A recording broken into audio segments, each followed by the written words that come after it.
गर्मी में गरीब बेटी की जादुई खास की एसी। ओह, ओह, कितनी गर्मी लग रही है। ऊपर से ये टेबल पंखा भी मरमर कर चल रहा है। एसी लगी होती तो मस्त नींद आती। कभी पंखा चलते चलते जोरदार आवाज करके बंद हो जाता है, जिसकी आवाज से गरीब सत्यकाम का परिवार जाग जाता है। आज ये इतनी तेज आवाज कैसी थी? क्या मालूम चंदा, पर ऐसा लगा जैसे कुछ टूट गया। तभी भारती टेबल पंखे को देखती है। पिताजी, वो देखो टेबल पंखा टूट गया। पंखा टूटा देखकर पूरा परिवार दुख जताने लगता है। हे भगवान, ये क्या, एक और परेशानी बढ़ा दी तूने हम गरीबों पर। ये टेबल पंखा ही तो इस गर्मी में हमारा इकलौता सहारा था। अब तो इस गर्मी में हम बेहाल हो जाएंगे। कितना कहता था मैं कि दिन में पंखा बंद रखा करूं, सारा दिन तो चलता रहता था। अब दिन रात चलेगा, कोई भी चीज तो खराब तो होगी ही ना।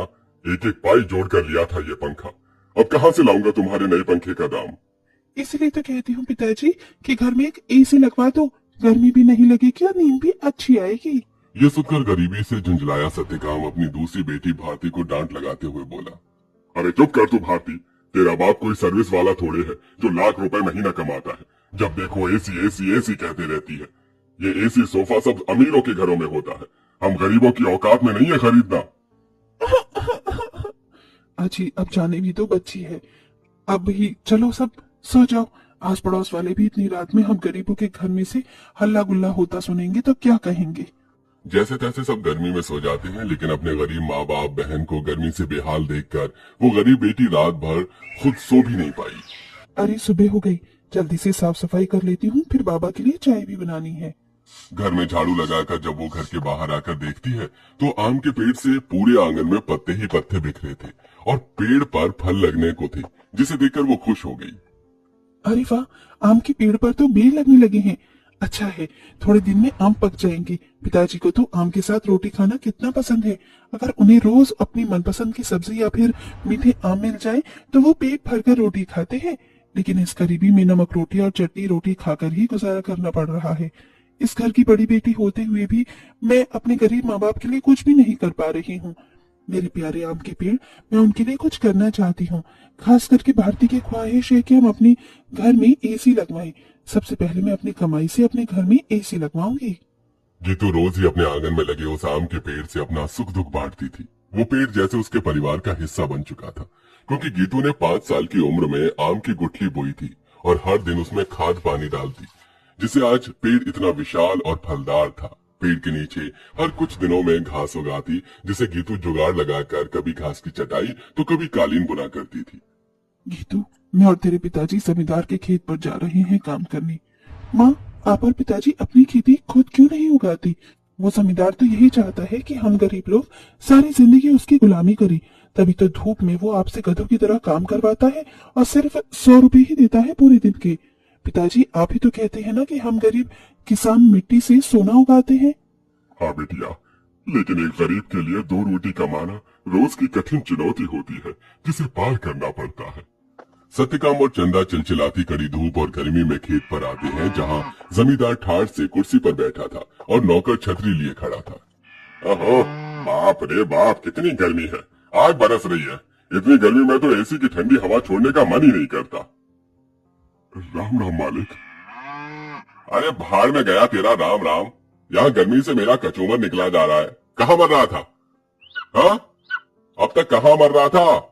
चलो दोनों मियाँ बीवी खेत जोतने में लग जाओ, उठाओ हल। जी मालिक। बेचारे दोनों कड़ी धूप में उतनी बड़ी जमीन में हल जोतते हैं। उनके माथे से टप टप पसीना बहता जाता है। अजी, शाम हो गई।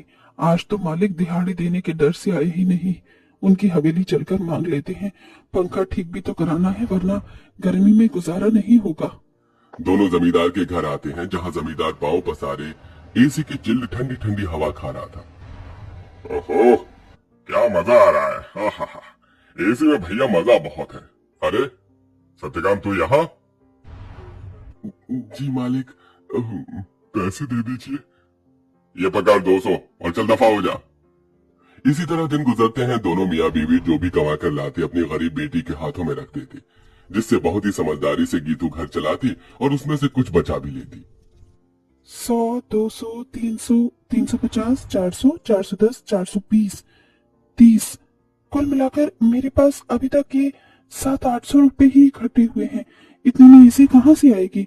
अगर मैं किश्त बनवा कर भी एसी ले आऊं तो फिर मैं कैसे किश्त भरूंगी? तभी भारती अपनी गरीब बहन गीतू को परेशान देखकर बोली। दीदी, आजकल तो कबाड़ी वालों के पास भी अच्छी अच्छी चीज मिल जाती है।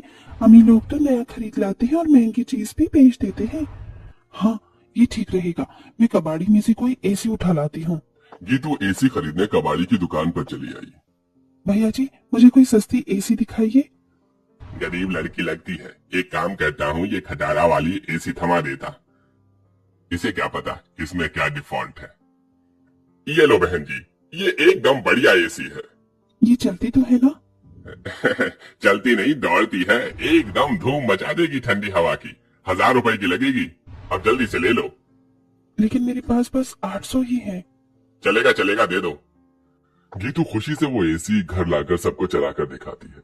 माँ, पिताजी देखो, आपकी गरीब बेटी एसी खरीद कर लाई है 800 में। अब हमें गर्मी में नहीं सोना पड़ेगा। मगर ये चल क्यों नहीं रही? 800 में कोई एसी देता है भला क्या? पैसे फंसा कर आई है जाकर। सब मुंह बनाकर सो जाते हैं और गीतू पेड़ के पास आकर रोने लगी।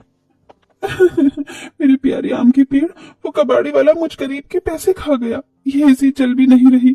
मुश्किल से 1-1 रुपया इकट्ठा किया था। गीतू को रोते देखकर पेड़ बोलने लग जाता है। गीतू, तुम रो रही हो? रो मत, मैं तुम्हारी एसी को जादू एसी बना देता हूँ। क्या सचमुच में ऐसा हो सकता है?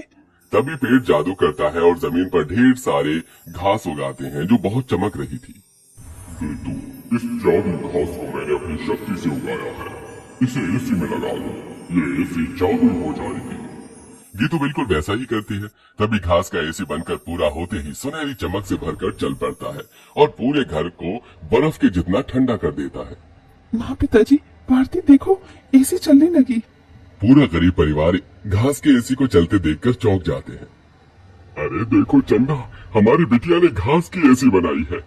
हाँ जी, लेकिन ये घास की एसी कैसे चल रही है? ये एसी कूलर तो बिजली से चलते हैं। तभी जादुई घास एसी की आंख कान मुंह बन जाता है। एसी इटलाकर बोला, क्योंकि मैं जादुई घास का एसी जो हूँ। ये लो, जी भर के खूब ठंडी हवा खाओ। अरे वाह दीदी, क्या 800 एसी बनाई है। हम गरीबों जैसे घास की एसी है। एसी तो बड़े बड़े अमीरों के घर में भी नहीं होगी। अब हम गर्मी में एसी की ठंडी हवा में सोएंगे। तभी चंदा रोते हुए बोली, बिटिया, अगर दिन भर इस एसी की ठंडक में ही सोते रहेंगे तो कमाएगा कौन? बगैर खून पसीना बहाए पैसे थोड़ी मिलता है। ये कहते हुए चंदा रोने लगती है। तभी जादुई घास एसी में से ठंडी हवा के साथ नोट बरसने लगते हैं। लूट लो, जितने चाहिए लूट लो, देख क्या रहे हो? अरे रामा, ये जादुई घास की एसी तो लक्ष्मी मैया का रूप है। चंदा देख, कैसे करारे करारे नोट दे रहा है ये एसी। तो कि मैं कोई मामूली एसी नहीं बल्कि जादुई घास का एसी हूँ। मैं तुम्हें हीरे जवाहरात सोना चांदी सब दे सकता हूँ। एसी के इस कथन को सुनकर गीतू ने उसे आजमाया। अगर ऐसा है तो हमें सोने चांदी के सिक्के देकर दिखाओ।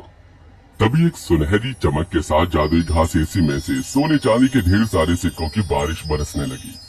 तुम तो सच में जादुई एसी हो। माँ, अब आपको उस जमींदार की गुलामी करने की जरूरत नहीं।